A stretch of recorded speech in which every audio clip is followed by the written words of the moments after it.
কিভাবে আপনি ইংরেজিতে টাকা লেনদেন সম্পর্কে কথা বলতে পারেন? আমাদের দেশে বা বিদেশে যেকোনো সাইটেই কিন্তু টাকা লেনদেন সম্পর্কে কথা বলতে হয়। টাকা ধার নেওয়া বা কাউকে টাকা ধার দেওয়া নিয়ে কথা বলতে হয়। সেক্ষেত্রে আপনি কি বলতে পারেন?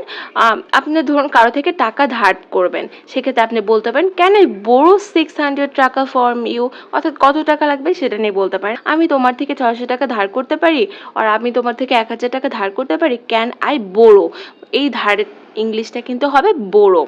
কিন্তু আপনাকে যদি কেউ ধার দেয় সেক্ষেত্রে কিন্তু borrow হবে না, সেক্ষেত্রে হবে lend। কেউ ধার দিলে তখন আমরা lend ইউজ করব।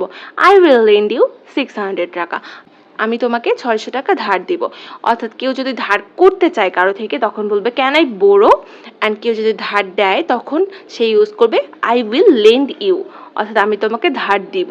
ধার করার ক্ষেত্রে borrow and ধার নেওয়ার ক্ষেত্রে অবশ্যই lend ইউজ করতে হবে।